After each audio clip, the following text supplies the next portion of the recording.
Bienvenidos.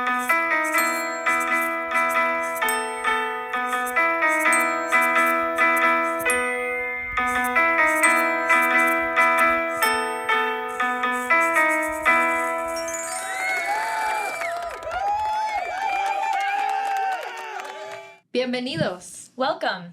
This is Learning with Lobos. I'm Paloma. And I'm Lonnie, and we are education consultants with the Early Childhood Services Center. And this is a UNM podcast for early childhood.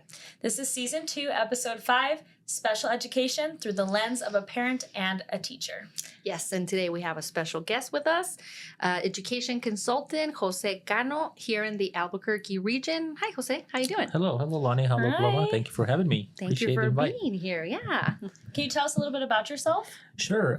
So my name is Jose Cano. I'm an education consultant with UNM. I'm also a faculty here at CNM. I've worked in special education before I became a consultant. I worked in special education for 2.5 years. Then I become a special education specialist, and then a consultant. And so I've been here ever since in education and inclusion specialist as well. Yeah. That's awesome. And so I've been working, in special education for a while. It's already 10 plus years. So yeah. You know a little bit about it. I know a little bit about it. And I'm always trying to learn as much as I can through different workshops, different activities, different, presentations, podcasts, things like that. Gotcha. And, on the other side, also my son, is diagnosed with autism. So that gives me a different perspective on special education. We definitely want to talk about that. And, but you brought a book. Well, you brought 2 books with you, right? Yes. Tell us about this book. So this book is We're All Wonders. This is actually the first book that my kid was attracted to. Well, I would not say the first book because he had a different book, but this is the big kid's book that he liked, right? And so it was his favorite, and it's a book about Augie. If you guys have ever seen the movie Wonder, with Julia Roberts and Owen Wilson. This is basically the book version for the kids. And so it's pretty good. It's by R.J. Palacios, and it talks about the uniqueness of being a kid. And Augie was born with a disability, and so he wears a helmet to protect his face. But as he grows up and with the support of his family, his peers, his sister, he outgrows that and has a successful life. And so it's a very interesting book just about uniqueness, how being unique. I actually haven't seen the movie, so check it out. It's a really good movie. got it. And what about this book? So this, Don't Worry Little Crab, actually I saw who is the I'm forgetting this actor's name. His name is, he was in Batman and he is Bane. Tom Hardy. Tom Hardy that has his story time books, and this is one of the books that he read, and it just attracted me to it. And once I heard about what the book is about, so it's called Don't Worry Little Crowd by Chris Heaton, and it's a book about a dad pushing his kid to be brave, and that's one of the things that I try to do with my son. I try to push him to be brave in those things that he finds challenging, and so it kind of resonated with my perspective as a dad with my kid. So it's just a book about a little crab that goes with his dad to explore the ocean, and while he's in the ocean, at first he doesn't want to go in there, but then dad is like, no, come on, let's go a little bit at a time, and you'll find it interesting. And the little crab finally finds it interesting, and he's like, he finds it so much fun because he sees all these creatures and all these things and all this color, right? And then he is like, I don't want to leave. I don't want to leave from here. The little crab is like, I don't want to leave no more. And so it just talks about that, like our ability as parents to push our kids to explore the world and not be afraid of it, and within that world, they'll find wonderful things. Now, do you read it to him as, don't worry, little yes, girl? Or do you use the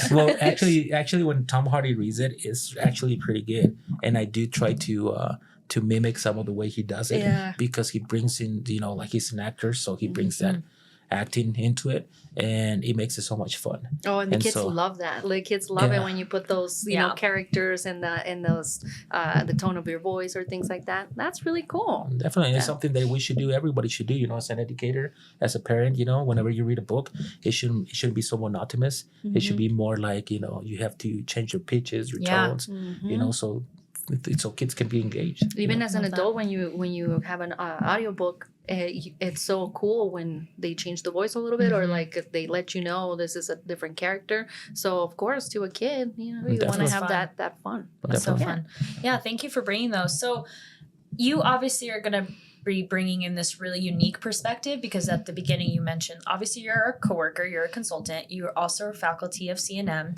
and then you have a son who is autistic. So you have a multi-layered perspective. Can you share a little bit about how that's affected your expertise in a positive way and how you support your programs? Sure. So it gives me like a different perspective, like you mentioned, right? And one of the perspectives that I see, and I want to correct you here, Lonnie. Sorry about that. But when we talk about children with autism, with this, we first, talk to them about first person language. So it's a child with autism, autistic itself. We don't try to use that because that's kind of labeling the child, and we need to look, above, or that labeling itself is like the person tell me itself. again the term because I know it person first. Oh, So it's a child with autism. yeah, but how do you to explain to the teachers, because it's important, I feel, that for them to also know that you don't want to use the term like that, but Okay. it's person first language. Person first language. Okay, So it's so you usually use the person, we put it first the person, then the disability or the ability or whatever the diagnosis, let's put so it a that person with asthma, not asthmatic. way. Exactly. Okay, Exactly. I just wanted you to explain because I think it's Exactly. cool for the Yeah. teachers to have that information. Definitely. Thank you. Yeah, and that's one of the things, and it's something that to come back to your question, it's having that double experience has made me a little bit more empathetic when it comes to being a consultant, an educator, and a father, right? Because now I can put myself in all those three different shoes. And so whenever I go into a program and I see a person struggling, I can relate to that because it happens in my house. And it has happened to me as an educator. And so I can make a better connection, I guess, with the educators when it comes to that, because I bring my own personal experience, my professional experience into it, and so it becomes a little bit more manageable. And so And that I could totally see that because we're constantly learning, we're constantly taking trainings, we're constantly reflecting and doing as consultants. But not only because you say your perspective change, which is you already we're already going in there with these eyes that we're trained eyes, right? But on top of that, you said now you experiencing it. I think it is super powerful, the fact that you can talk to a teacher and say, well, actually, my son, because there's nothing like having that connection as opposed to, I get that myself is going into a center and saying things and they're like, do you have kids? And it almost, okay, here, all right. But then now you having that is, huge, because then they can, all the defense is down right now. It's like, oh, he knows Personally, yeah. So that is that's really good that we have you as a colleague, that we can ask you questions, but that you're out there giving this information and you can, like you said, firsthand. Yeah. And it's it's one of the things that you just acquired through interactions with people, and you kind of find out.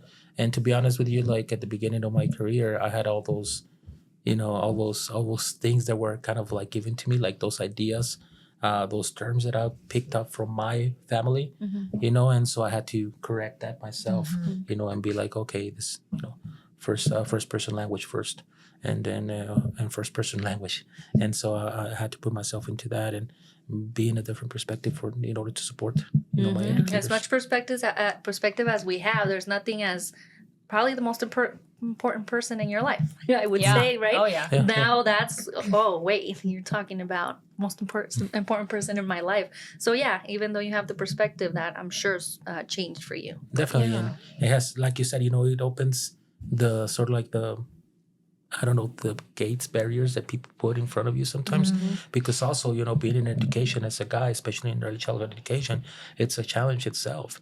Because sometimes they question your ability to care, like because of the gender roles that we are given, and so you always get questioned like, well, how do you know, like, do you have any kids, and stuff like that. And so when I bring those connections, and I love to make, when I'm giving a lecture, when I'm talking to someone or even coaching someone, I like to give like real live examples and not necessarily just theoretical examples, but actually like personal examples, and be Those like, are the okay, ones that connect the most. the one that connect the most, exactly. So whenever I talk to him, like, okay, how do you speak to your husband? Sometimes you like say that, how do you speak to your kids? And they're like, well, I'd say this and that, and see like what is the result.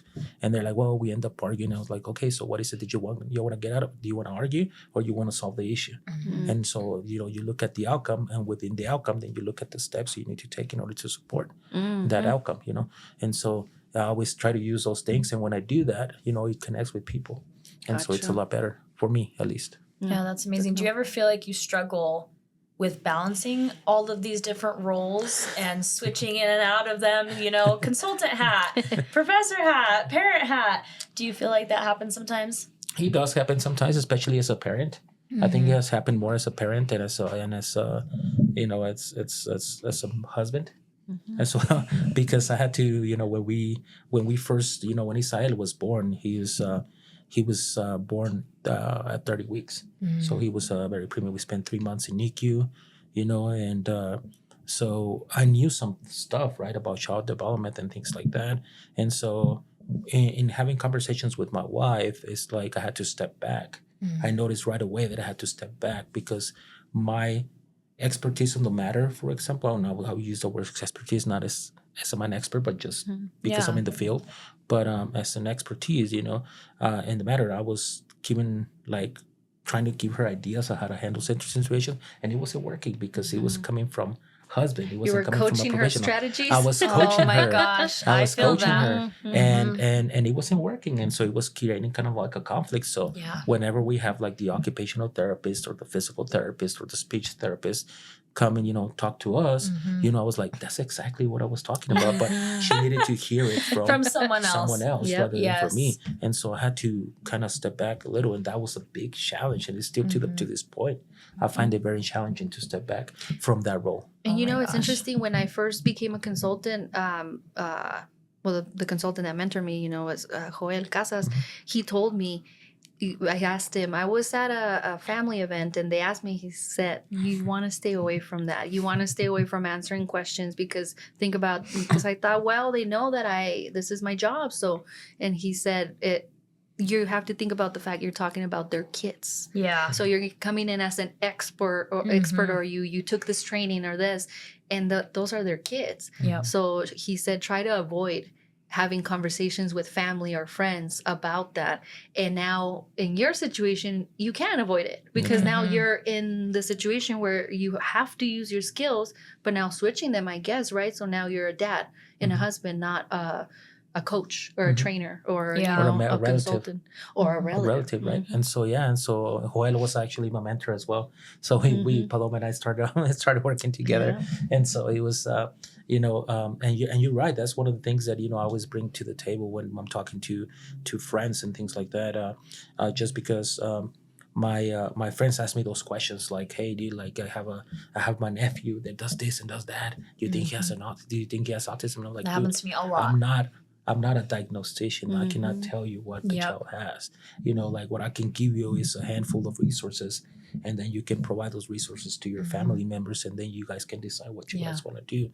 But for me to be sitting there and telling you, oh, that kid has autism, or this kid has ADHD, that doesn't happen. It cannot happen because you're misdiagnosing and you're not a diagnostician, so you don't have the proper tools to do that. I mean, you have strategies, you have certain knowledge, but you don't have the certification of the tools. So we need to stay away from that kind of stuff. 100%. Yeah, and it makes me think too about we're talking about families and their curiosity about things, but sometimes they're not so forthright about asking questions about their own kids, and that's what we see in the classroom, where we have parents that are in denial, or they don't want to hear those harder conversations that the teachers want to have, some information on. They want to have these resources. They want to ask for support from a consultant. But what advice do you have for that barrier of a parent not wanting to hear that, not being ready for that conversation yet?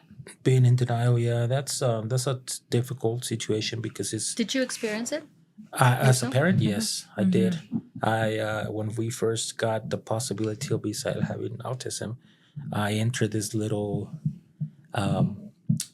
phase where I was in complete denial, and I was like, I caught myself being in denial. I'm like, I'm always telling my educators not to do that, and my parents not to do that, but I'm catching myself as a professional, as a dad. Everything just comes blurred to ask.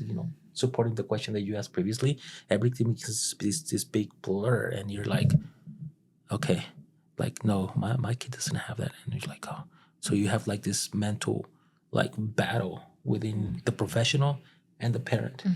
As a professional, I knew he had like some red flags, but as a parent, I was like, nah, he's perfect. Not my kid. Yeah, not my kid. And there's pressure as a teacher or a consultant, because I felt that with my son Everest. Like, there'd be things where I'd be like, if he's not this amazing, perfect kid, coming as me being an educator, it felt like I had this like weird pressure on myself that no one gave me, but I gave myself. Yourself. I was like, he has to be, extra smart. He has to be advanced. He has to be able to hit all the milestones. And then at one point, his doctor was like, well, because he was always a little bit behind with his gross motor. Every like milestone was always a bit behind.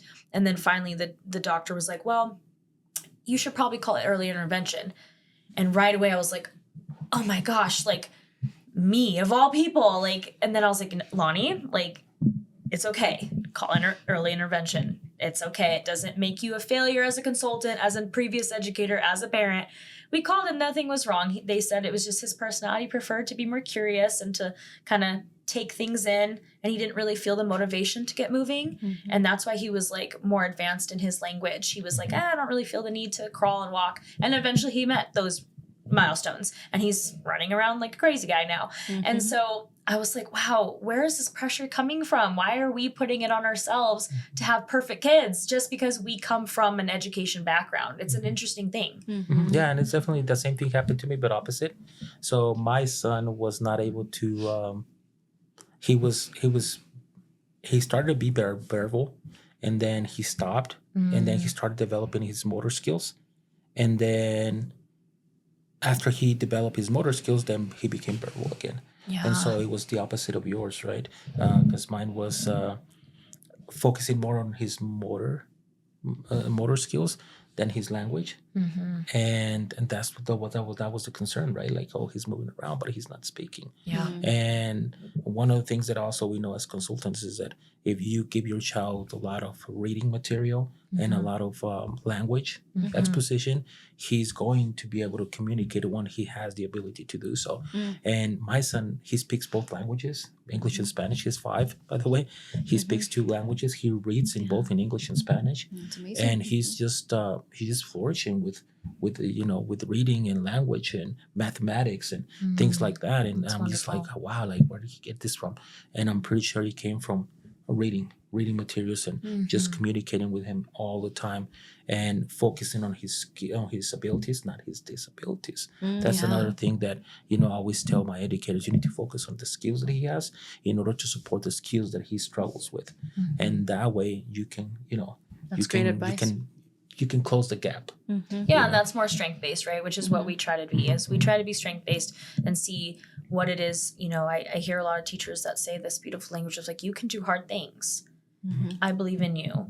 And in this case, every child is different. And if we try to navigate our crazy world with our different positions and our different roles, and sometimes we're in denial, sometimes we feel guilt. But if we just kind of focus on like this one beautiful child, this wonderful child, then like we can kind of get all that pressure and that guilt and that stress away, and we can just focus on what they're good at and all the things that they can do. So I think that's really a positive way to look at it. Yeah, and to go back to the question about feeling denial as well, right? When Isabel was born, we initially got offered services. As soon as he was out, like within a week. The department, I think, of the developmental department from UNM came in, and developmental support department came in, and they offered their services. And at first I was like a little skeptical about it. Right. And me being the one that, knows about this, I was skeptical about it. But my wife was like, no, let's do this and let's get him all the support. And she's actually the one that got me out of that denial phase, because funk. she identified it, and she's like, I think you're in denial, and we don't need to do that right now. And I was pretty surprised about her strength. Lonnie, you as a mother, the struggles that happen after birth, right? Yes. And then her being there to even make it clear for me was a great support. Yeah. And I mean, we supported each other in different ways, right? But for her to actually put aside everything what was going on with her to focus on the outcome for a child was awesome. And supporting you. Exactly. And the thing too is that the three most important, and I'm not going to say that the rest of the family is not important, but the three most important people in the life of my son are mom, dad, and his aunt, which is my wife's sister, right? And we're all three educators. So that speaks so volumes. So my sister-in-law is always pushing him to his limits, like, hey, just go. Love that. Then my wife is doing the same thing with other things, and I'm more like kind of like trying to balance everything, And so it's just awesome to see, to have that support as well. Yeah. They let him go, you catch. Yes. Sometimes I do that.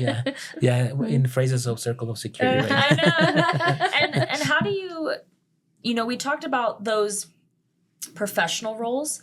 How about balancing the role of being a male and culturally and a father in comparison, right? Okay.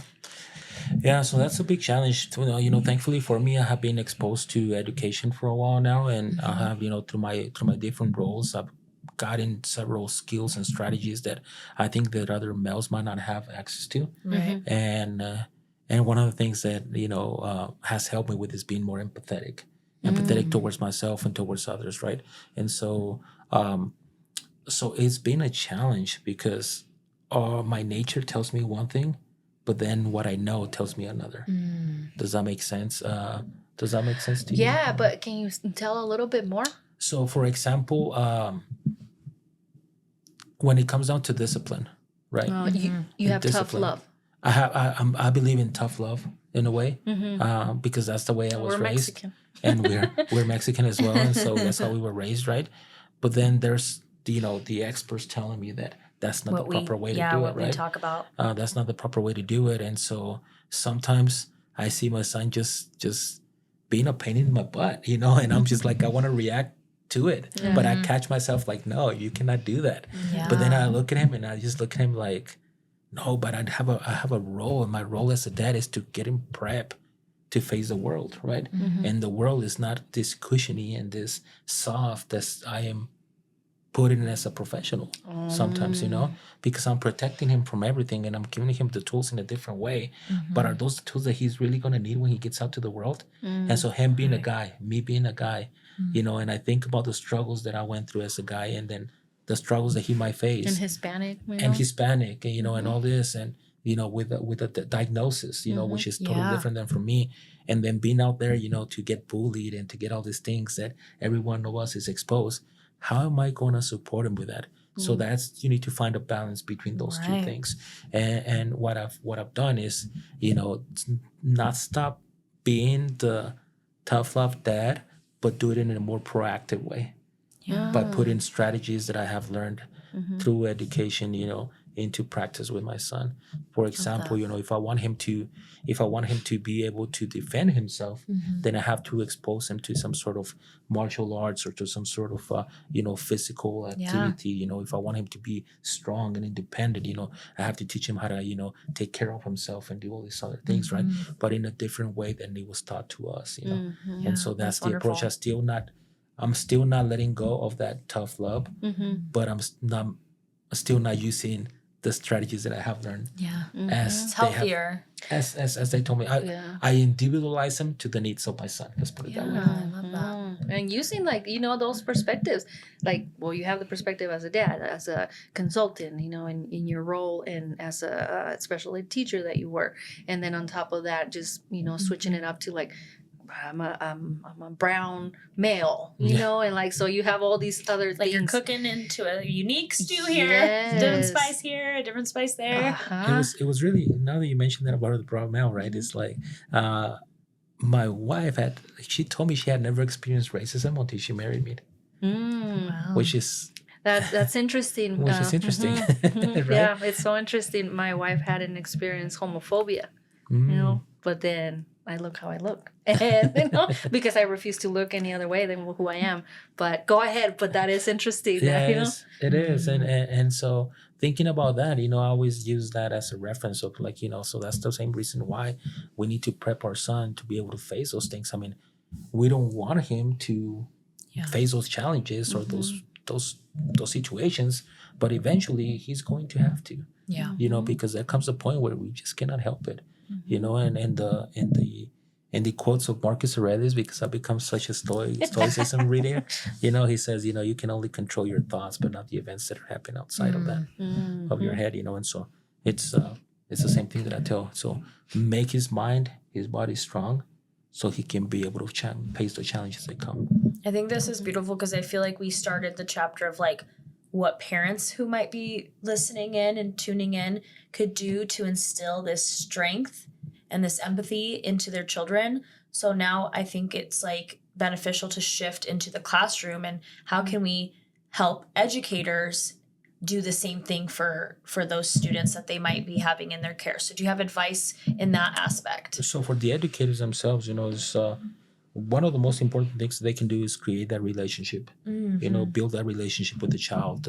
There's Rita Pearson said a quote that says, a child doesn't learn from a person that they don't like, and so it's that's what happens, right? So if I'm a teacher that I don't pay attention to a kid and I don't build that relationship, how am I going to be able to teach him if he's not listening? Yeah. And the same thing is, and to bring it back into that idea of putting it into a more personal space, right? It's the same thing that happens to us as an adults, right? If you don't agree with a person, or you don't like a person or a personality, and they have something to say, you're going to completely erase it from your head, and you're just not going to be paying attention, and you're not going to listen to them. But if it's somebody that you like and that you have certain sort of connection with, right? You just focus on, even if you don't like what they're saying, you're still focusing. And that's something that has happened, in my own personal life, with my family, with my relatives. And I would say this, my brother, my sister, and I would have different religious beliefs, and we all have different politics beliefs, and so when we have those conversations, I don't like what some of them are saying, but they're still important in my life, and I have a connection with them, so I listen to them. But if it's somebody else that I don't like and I don't care much of it, I completely kind of I don't care what you say, kind of thing. So the relationships first. We do that a lot, and something that I'm working on is to start being more active and listening to everybody. But it's something that I would tell educators to do, build that relationship. So how do you build that relationship, right, with the kids? Well, be honest. Kids can tell when you're not being honest. Oh yeah, authenticity. I'm always telling my educators that. Just be yourself. Be true. Yeah, be true to yourself and be honest with the kids. One of the other things is that make sure that you are in the place that you want to be. Because if you're not in the place where you want to be, then it's going to make it harder for you and harder for the kids, right? And when you come into these power struggles with kids, you're always going to lose. I always tell my educators that you're always going to lose, because the kid can go on for hours because he doesn't have a filter, or he doesn't have the ability to self-regulate like you do. And what is the kid sees? It's going to be pushing and pushing and pushing, and you're going to crack. You're either going to create, you're either going to make a mistake, a very harmful mistake, or you're just going to crack. Yeah. And so you have to acknowledge that, and you have to be careful with that. I love that. I think this is a good time to maybe do questions in the field. Sure. Let's do it. Let's see what we got. Looks like we have one question today. If I can get it out. Got it's really stuck in there. Got stuck it's in a very this. deep Testing question. your fine motor skills. It's literally a deep question. Okay, so Sarah is saying, I have a student in my class who is autistic. I struggle with supporting his social growth. How can I help him build relationships with his peers? Mhm. I think first of all, talking about the child being unique, and this is a little bit challenging because it takes a lot of skills and strategies as an educator to be able to have those conversations. But I would say, start off with introducing the child to the classroom. Talk about his uniqueness. Talk not only about his uniqueness, but everybody's uniqueness. Mhm. Created opportunities for the children to interact with each other. At the welcome each other when they come in the door. Like have the kids do like a secret handshake or something like that with each other, or a little dance, like a welcoming dance or something, and something like that. Also, you can do peer activities where you have pairs of students or teams of students with that child, and kids. One of the things that I have observed is that whenever you teach children that a child has a difference in the way they explore, they communicate themselves, children will pick up on that, and then they start taking care of that child themselves. They start protecting that child themselves. And so, but they have to be exposed to that, Yeah. and they have to be able to really appreciate the uniqueness that each child brings, and it can only be taught through the educator themselves. So if the child is having difficulty in the classroom, make him feel like he belongs in the classroom. And one of the steps is make him feel like he is part of the group. Make him feel. You're right. And also when I see a lot at the home centers because of the mixed ages. And yeah, you're right. I see like the older ones sometimes taking care of the little ones, or they had seen how they, the teacher is with the babies. So just the other day, in a tiny little 2.5-year-old just rubbing the back of the baby because the baby was crying. I'm like, oh, that's just something that, they were there and they saw it and they learned it. So that's awesome just to put that in, just to let teachers know they're learning too, and you're modeling it, so. Yeah. And I I think- think, oh, go ahead. No, go ahead. I was just going to say that what you mentioned, that like connection and relationships is the most important. And if we remind ourselves that, it's a spectrum. Autism is a spectrum, so not everyone's going to fit in this blanket of what you might have seen before, or another child, or some, what you've read or done a training on. So if you take the time to get to know the child, then you will know how to individualize that care for that child. Some children don't have a hard time, inviting themselves into play. Some do. And so it's like, if you really focus on that bond, then you'll be able to pick up the cues that are specific to that specific child. That's a good Exactly. point. So be observant. Pay attention. Look at the cues, right? Yeah. Look at the cues that the child is delivering. And so so it's a lot of paying attention, a lot of building the relationship around being together with the child, basically giving them the tools to be successful in the classroom. Yeah, I love I that. like that. Yeah. Hopefully I answered your question. I think so. I think, you preferenced providing them chances to build relationships. And I think, I've actually been working with an educator on a topic similar to this. He has toddlers, and he doesn't necessarily want it to be this like obvious thing that he's trying to get this one child to feel accepted and for this group of children to accept him. But he was like, how can I teach empathy and differences? And so we talked about all these different activities. I was like, there's so many things that you can do to teach just that overarching concept. And in time with that concept and the building of the relationships, those children will accept that child. That child will then feel more comfortable to be accepted by his peers, because you're not like saying like, yeah, we're talking specifically about, Johnny who has a different need.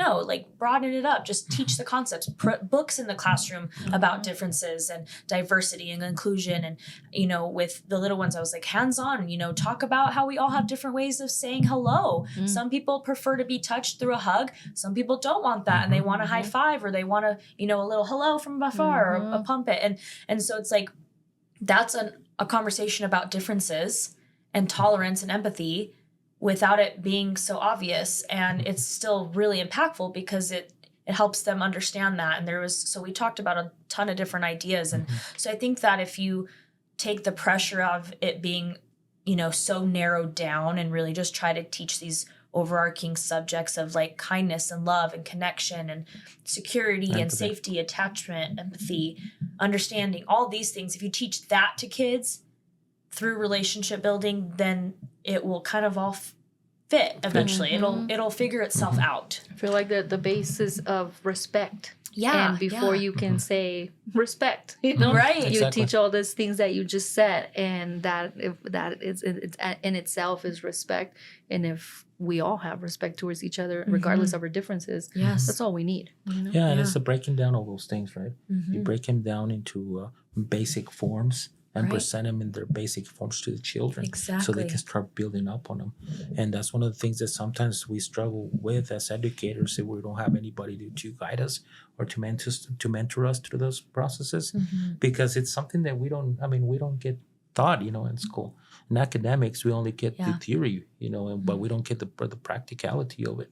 And so it becomes a challenge for an educator to be in the classroom. It's like, okay, I'm struggling with this kid, who was diagnosed with autism, and now he's having trouble with his peers. What do I do? Well, nobody taught that teacher how to do that. Nobody gave her, a basic, a workshop or something that has to do with that, and even if the workshop itself is basic and they get some information, sometimes it's not practical. And so they start misusing that information a lot of the times, because they start diagnosing every single kid that meets a certain flag, right?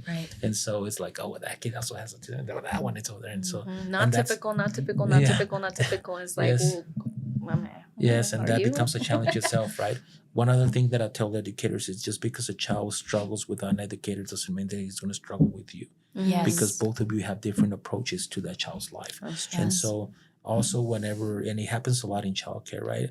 We hear it all the time when an educator tells an educator, oh, you're going to have that kid, you're going to have Jose in your class next year, man. Jose's And a then handful. it's like perfectly fine. Yeah, Jose's a handful, man. Like, you're gonna have trouble. He's been giving me hell all this time, and you hear him saying these words, things like this, right? And then it doesn't happen with that teacher, but it doesn't happen because the teacher gave Jose the opportunity to be himself in the classroom with her skills, with her strategies, with her knowledge. She created a relationship. And so because the relationship didn't work with Lonnie, doesn't mean that it's not going to work with Paloma, because both of you have different approaches to the child's. And not just needs. approaches, but like children pick up Experiences. on, Your body language, temperament, your overall vibe. I mean, I always said when I was an infant teacher, babies will pick their person. Oh, yeah. If they have 4 teachers in the classroom, they're going to gravitate to one. And it's not because the others aren't doing enough or not doing the right thing.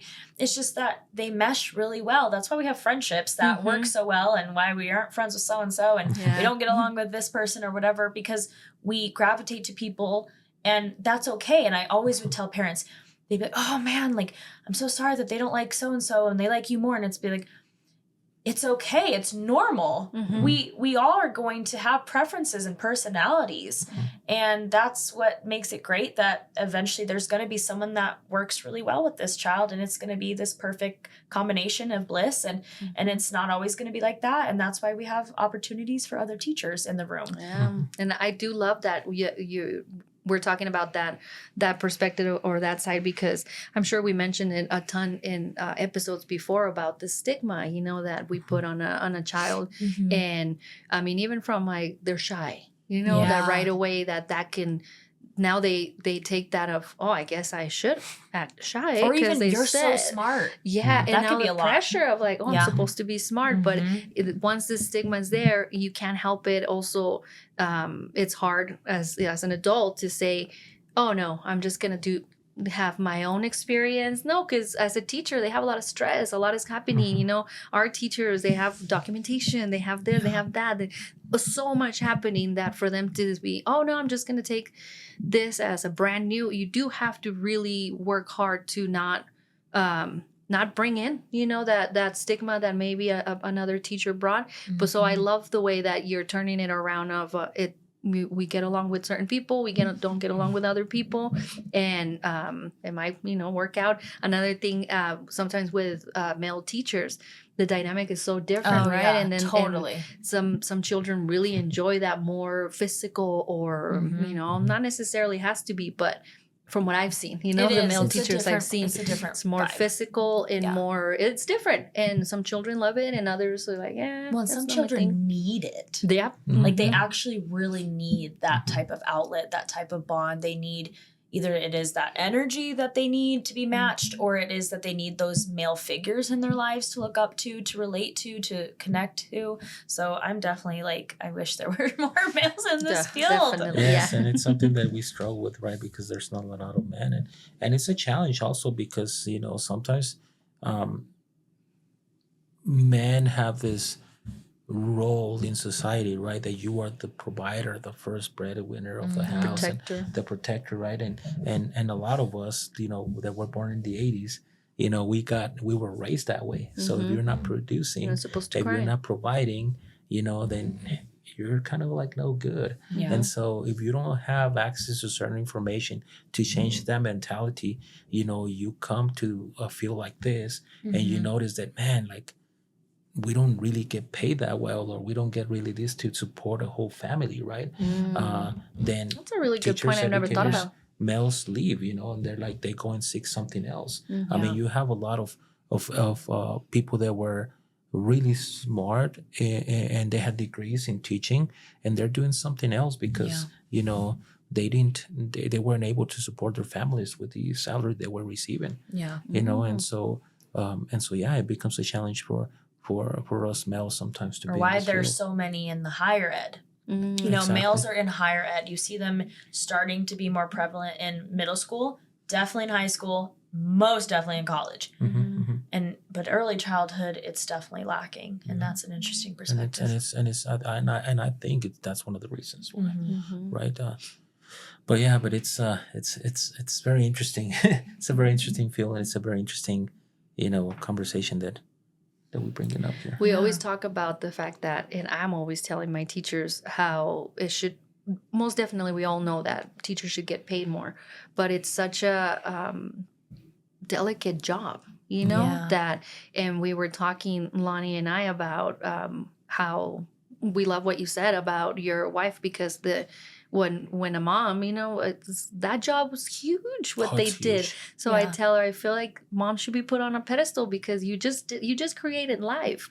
So there's a lot to it. I lost my train of thought. Sadly, like most of the educators that we have in the field right now, they haven't received, or they don't have the access of the resources that we as educators, consultants sometimes get. And so that becomes a challenge, especially for the Spanish speaking community, because getting resources for them in their own language is such a hard task. It's so difficult to get, the appropriate, educational resources for them in their language. And so it's quite a challenge all around. And to just piggyback on what you said about, one of the things that I noticed about my wife as well is that, she was able to stay with Israel until he was until he started his developmental pre-K years. And so the work that she did with him, the way that she supported him was just, amazing. Because we were looking at videos the other day. She was showing me the videos, like, hey, you know what? I noticed this. And I'm like, what did you notice? And it was like, well, let me show you. And it was like this book, right? And Israel was crawling. He wasn't even walking. And at that time, we had already read like 10 books to him. And so we lined them all up. Cindy lined them all up. And then she started reading or narrating one of the books. And then Israel was looking at the books. As soon as she started narrating the book, he identified the book within the books that they were laid out. There were 10 books. And out of the 10, he identified which book she was talking about just by the narration of the first page, right?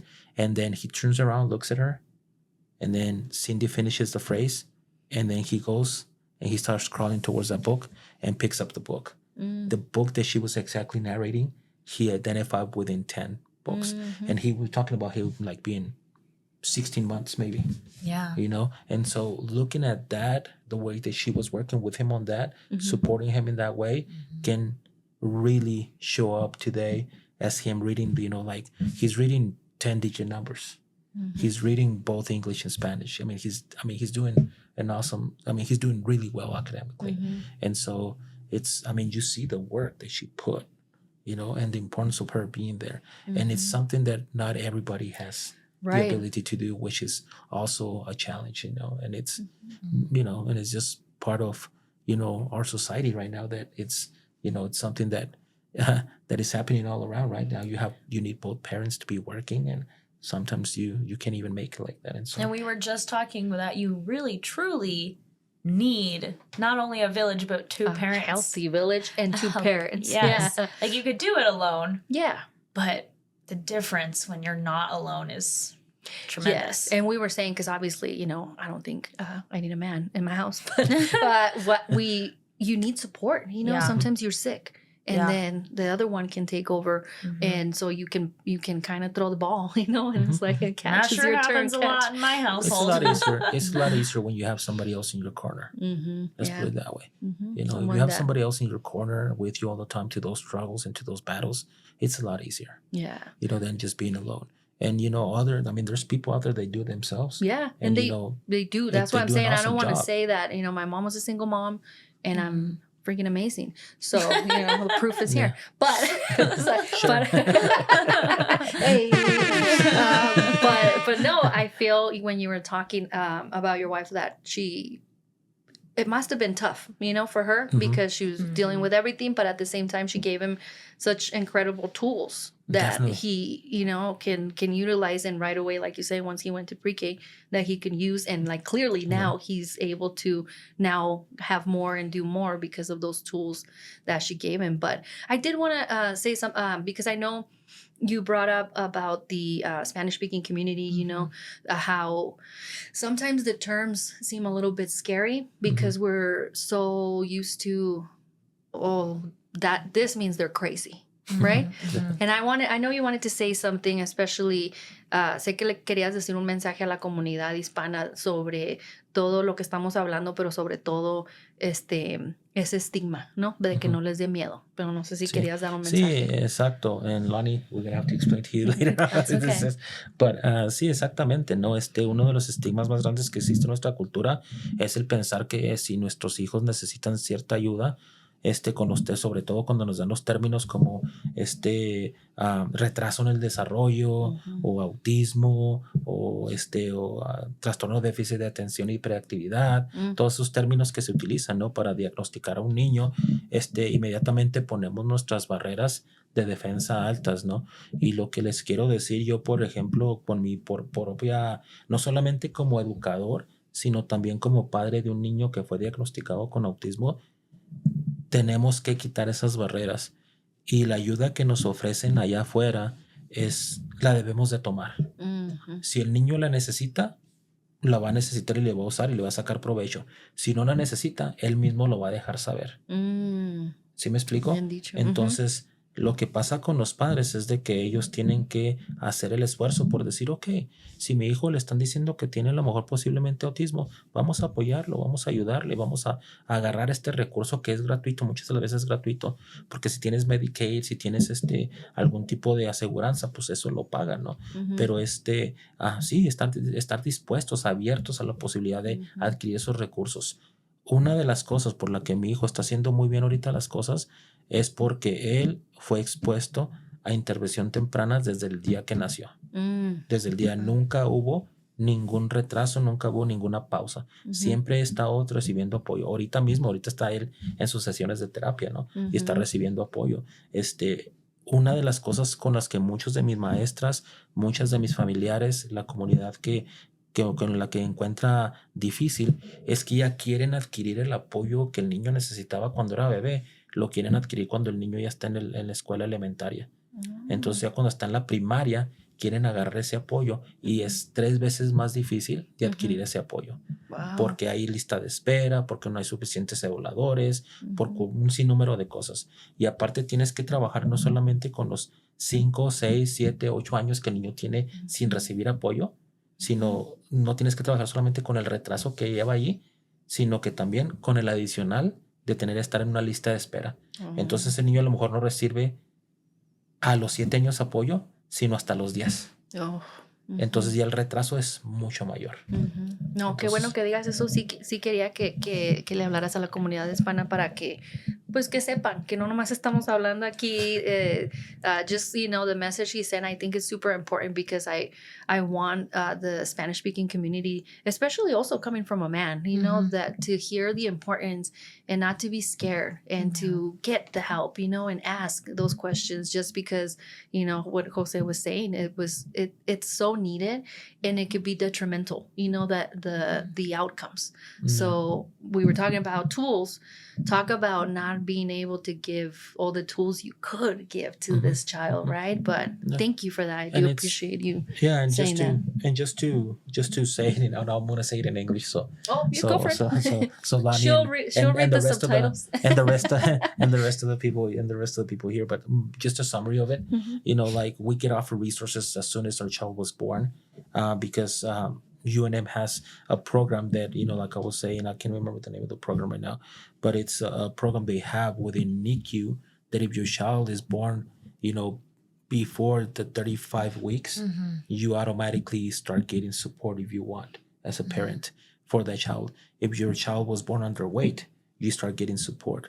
If your child is born with some sort of issue that might cause him to be developmentally delayed, you get that support. So they actually come to your cubicle, right? And they're like, hey, you know what? We represent this program.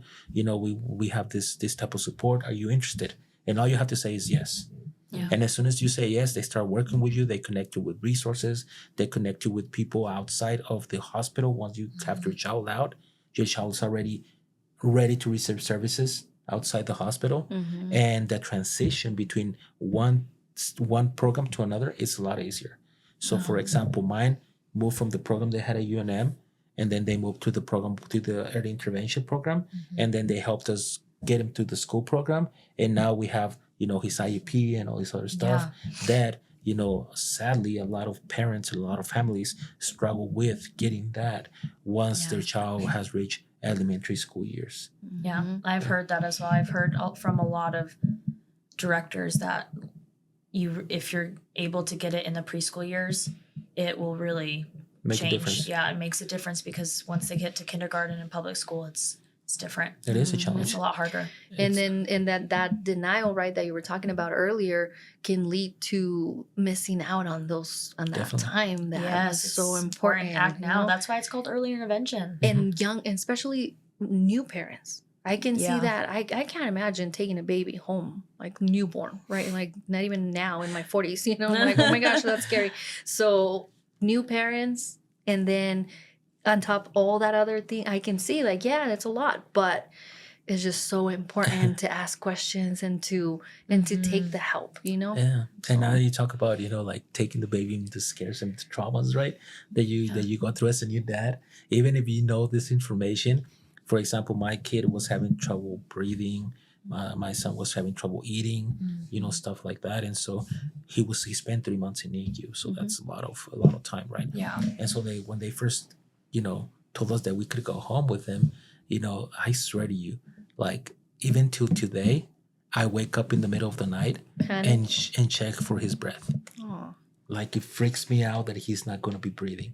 And it was just because whenever we're in the hospital, he would just stop breathing all of a sudden, and we hear the machine, and even that sound the machine makes whenever you lose oxygen, we still have it in the back of our heads. And when we go to a hospital and we hear that, it's kind of like shark music, like a trigger, right? And we're like, oh my God, like what's happening? Somebody's like, and so, and that's one of the things that still happens to me that, like. I didn't mean to laugh. No, you're fine. Because I just learned about that term. No, you're fine. And it's he suffers. And it's one of the things that I see with my son. Like I hug him.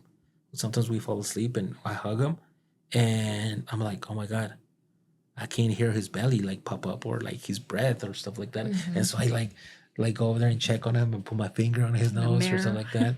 And then they're I like, did okay. that when Ev was a baby. I was literally just telling Paloma, Yeah. you know, It's It's scary, it's even scary, though you're all intrusive thoughts. And like, even though my son was, you know, born very healthy and everything was good, like my postpartum anxiety, I was like, are you breathing? I'd wake up in random, like completely asleep. And I'd be like, where is he? Is he alive? Like, is he breathing? And my husband was like, what is wrong with you? And I was like, I can't help it. Like, I just very worried. And so I think that, you know, providing that perspective of like some families come from some of that, you know, birth trauma or, you know, some things that have happened, whether that's just biologically that they got postpartum depression, postpartum anxiety, which can also affect the father too.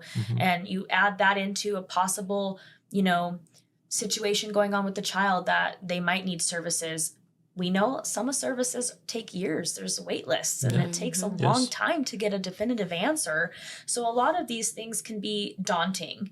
But I think that Paloma and I, we say this a lot, just ask. And that things are, you know, scary from far away, but when you bring them closer, it's not so scary. We talk about a healthy village quite a lot in this podcast. We talk about, you know, the support, the networks. And I think that honestly, through this podcast, I feel like we're building our own network because we have all of these different avenues of people that I hope our listeners can go to and say, oh, okay, thanks to this podcast, I have this whole new perspective as a mom or as a dad or as a grandpa, whoever it is, and or a teacher as well. So thank you, Jose. I hope those that people watching and listening to know that they can reach out to us. Yes. They can reach out to Lonnie, can reach out to me, can reach out to Jose, any of our guests that we've had, but you can always reach out to the podcast and we'll call these people. We have their numbers, and you know, some of them work like what, inches away from the other one. So we can get a hold of them. But do you have like a message that you want to leave? Like and that something overarching. Yeah, well, I don't know if it's a message or anything like that, just but something you want to share. I want people to know that whenever you go through these challenges, it affects both parents equally, but in a different way. Yeah. So it is important to acknowledge that, right? Just because I lived it myself, right? It affected me a different way than it affected my wife. And just to be aware that itself can create a lot of stress and a lot of anxiety within the relationship, right? And so just think about it whenever you are facing that situation, that the person that is next to you is probably not telling you how they feel or what they're going through because they want to protect you. Or when they want to protect or want to hold the fort, right? But don't neglect them just because of that. Embrace them and allow yourself to be a team, even in that difficulty. Because at the end, your kid is going to be a reflection of the relationship you have as a couple. And if you guys are, That was beautiful. If you guys are struggling, your kids are gonna struggle. If you are loving each other, your kids are gonna learn what love is. Wow, that was beautiful. Like, Yes. great. I was like, oh no, I don't have a message. Just this gym. Just this. Mic drop. We appreciate it, Jose. Well, I know that I get asked a lot of questions when I'm at my sites that I feel like I can ask you or, you know, Luisa, but I feel this topic, I'm so grateful that we can have this. And if people want to go back to the podcast years even from now, I just want to hear that one perspective of that guy, you know, that had a child and he was a teacher in this. So I think this is going to be great information that we are putting out there. So thank you so much for being our guest. Thank you. And definitely reach out. Yeah, reach out. If you have questions, if you have comments, put them in the comment section. We're gonna be checking the feedback if we have any comments there, and whatever we can do to support, even outside of our scope. As you know, just as a human being, right? Yep. And, we have resources out there that you guys probably don't have. Just bring them over and just bring your questions and we'll try to support you in the best way that we can. 100%. We talk about it all the time. You can come to the toy library and get as many resources as you can. If we can't find them, I'll try to direct you to the right place. But we appreciate everybody listening. It has been great information can feel heavy, but you know, you have a village out there, and you just gotta Yeah. look for that healthy one. But Yes. so thank you for Thank you. coming by, and we'll see you guys next time. This is Learning with Lobos. Adios.